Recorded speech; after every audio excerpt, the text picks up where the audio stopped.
How's it going, guys? It's Red, and in this video I'm going to be showing you guys a step-by-step guide on how to beat 1.5 and 1.6 on Nightmare in Back 4 Blood. In this video, I'm going to be showing you guys exactly what I do when I'm playing Nightmare, and I'm also going to be showing you guys every single strategy that I personally use when I'm playing. But before we get into that, if you're new here to the channel, make sure to leave a like on this video and subscribe for more awesome Back 4 Blood content just like this. Also, make sure to check out the link to my Discord server. It's going to be down in the description below. You guys can use it to find teammates to play Back 4 Blood with, so if you guys are in some dire need to teammates, make sure to come check out the Discord server. And without further ado, I hope you guys enjoy the video.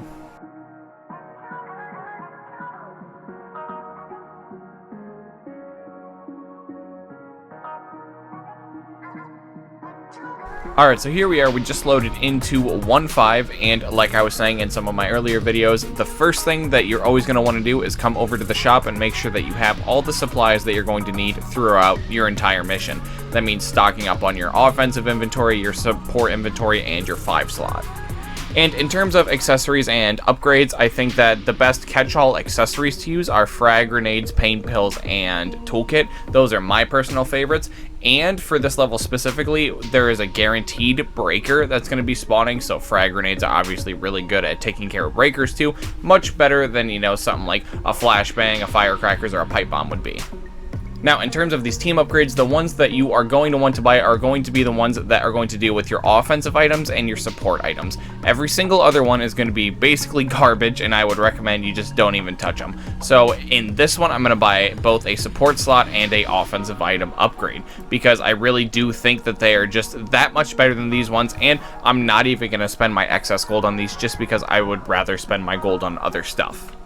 So, I mean, just, you know, kind of like what we've been doing with basically every other mission beforehand, you're just going to want to be keeping your distance from these guys, but something that you're going to want to keep in consideration is that as soon as we are done killing all of these guys and the game progresses, we are going to have to face a breaker, unfortunately. Alright, and here we go. Here's our breaker intro.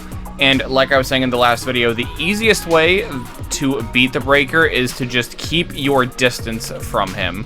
Like, shooting him shouldn't be your first priority. Your first priority should be getting away from him, and then shooting him should come secondarily after that. Because a good rule of thumb to have is that you should always prioritize your survivability over your damage output. Like, you would rather put yourself in a spot where you can live for like 1,000,000 years straight uncontested than somewhere where you can only live 5 seconds but deal like 1,000,000 damage, if that makes sense.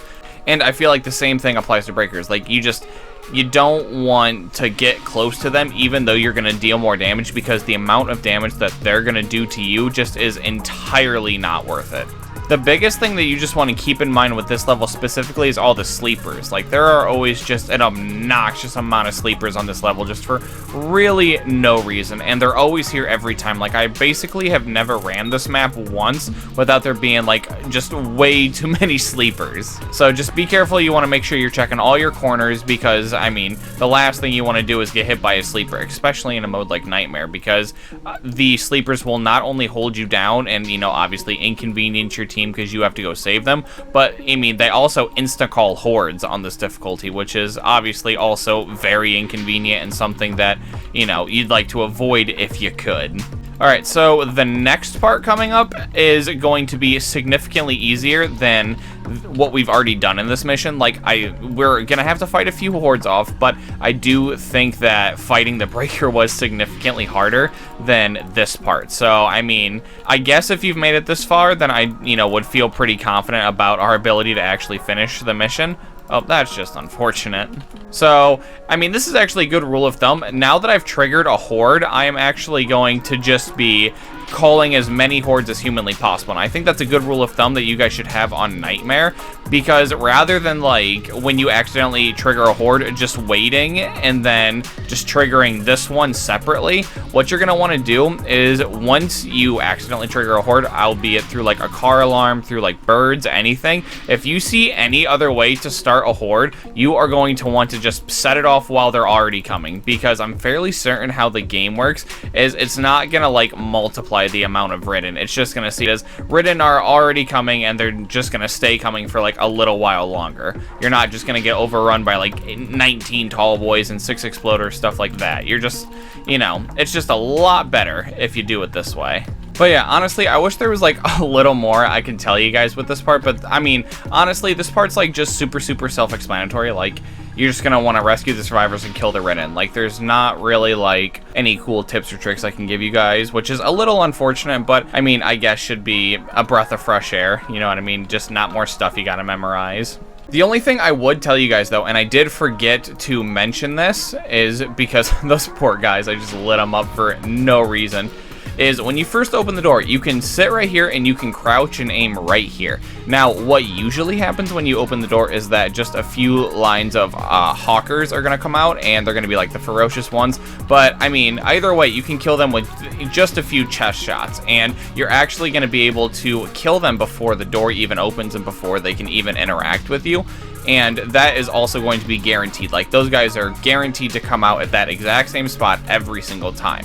But anyways, that's going to wrap up 1.5. We are going to go on to 1.6. This wasn't really that hard of a mission. Just, you got to know how to beat a breaker. And if you can beat a breaker, you're going to beat this no problem. Alright, here we are on 1.6. Now, first things first, we always want to make sure all of our inventory is stocked up. So we're going to be getting one of these frag grenades. And unfortunately, I don't have enough for one of these team upgrades. But nonetheless, I'm just going to stock up on ammo, and I'm actually, no, I'm not going to buy either of these. I think that I'm just a little constrained on gold, like, as is, that I don't want to be wasting on any of my gold on, like, weapons or attachments, and I would recommend you guys do the same thing. And my thought process was being I wanted to buy the Scar because I'm a bigger fan of this gun than the Ranch Rifle, and I feel like that's something a lot of people do simply because they just enjoy playing with this gun more. But if you guys are looking objectively, strictly just how to play the game the most efficiently, you guys, you know, shouldn't even touch this stuff, especially if you didn't even have enough in the beginning to get these, you know, like team upgrades. I just wouldn't even touch these. Now, much like the last part, this library is going to be absolutely just festering with sleepers, and it just kind of feels like no matter what you do, there's just always going to be another sleeper here. see what I mean? Like, I don't even know where that one hit me from, you know what I mean? Like, I felt like I was doing a real good job checking my corners, and I just kind of got sniped out of nowhere. And as I was talking about, you know, last mission, inconveniently, every single time you get hit by a sleeper, I mean, it's gonna call a horde now, which obviously when there's 10 billion sleepers, that's very inconvenient. So, I mean, really the only advice I can give you is just, you know, check your corners and really try your best to make sure that you don't get hit with a sleeper. And you're going to want to obviously prioritize your survivability as well over getting these windows boarded. Like, for example, you aren't going to want to, you know, just sit there and board up windows if you see, like, one of your teammates is getting hit by a crusher or just, like, surrounded in general. Like, now that there's really nothing going on, now is your time to, like, do all of these extra board ups and stuff like that. But, I mean, when the specials come around, like, right now, you want to help your team. You don't want to just be like, well, I got the windows, you guys take care of it. Like, you know, you, as a team, need to focus fire down everything.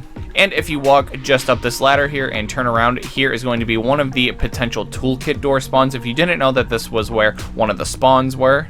And something I've always noticed about just like this part of this mission where we got to board up all these windows in the library, it always seems like all of the windows that we have to board up are equally spread out. Like, it's never like all of the windows that we have to board up are just going to be like on one floor. So always keep that in mind too. Like, as like a general rule of thumb, if you can't find out where the last one is, like if you haven't boarded up a window on the bottom floor yet, like there's probably just a window up on the bottom floor that you haven't boarded up yet. Same thing if you haven't went to the top floor yet, there's probably one at the top floor you haven't went and got yet. So yeah, just the big takeaways from this area is you're just going to want to look out for all the sleepers because, I mean, they're just all over here in this library. And you're just going to want to make sure you really aggressively check the corners, like even if it seems a bit over-exaggerated, because this part does just really get significantly harder if you get hit by a sleeper and, like, you know, multiple hordes start coming in the picture rather than like just the regular one horde or so. Okay, so here is the next hurdle of this mission. We have to save these people from these apartment buildings, but the only convenience is there's a lot of zombies between me and them.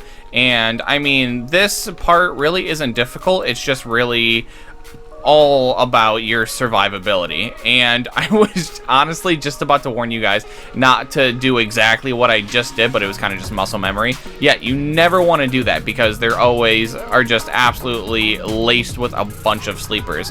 Like, that's just going to be like a real common theme, like throughout this mission specifically, is that there's just a lot of sleepers just everywhere. Alright, and you're just going to want to be progressing your way forward, and I mean, the way that you're going to want to be looking for is, you know, up until you eventually get till the survivors here. Like, they're going to be on the top floor, so don't bother, like, looking through, like, all these other doors and stuff, because it's just going to be tripped with, like, alarm doors and stuff like that, and just stuff that is designed to make it look enticing, but is going to end up hurting you in the long run. But as soon as we get these guys, our only job now is to just get back to the safe room, and it honestly doesn't really have to be with, like, even having these guys with us. We just need to get there. And, I mean, alright, so, again, a general rule of thumb is whenever we get caught into, like, these horde situations, just make sure to focus on your own survivability, and just try to slowly press forward. Don't try to, you know, get super aggressive doing it, because you don't want to get caught, like, using all of your stamina, but you want to make sure you're progressing your position, because, I mean, if you don't ever move, I mean, sometimes the rhythm will just keep you there forever. And just like that, that's going to be 1/6 completed. Well, that's going to do it for the video, guys. Make sure to leave a comment down below telling me any thoughts that you guys have on this step-by-step guide, and as always, if you happen to enjoy the video, make sure to leave a like and subscribe to my channel for more awesome Back 4 Blood content just like this. Also, make sure to check out the link to my Discord server. It's going to be down in the description below. You guys can use it to find teammates to play Back 4 Blood with, so if you guys are in some dire need of teammates, make sure to come check out the Discord server. And until next time, it's been Red, and I'll see you guys in the next video.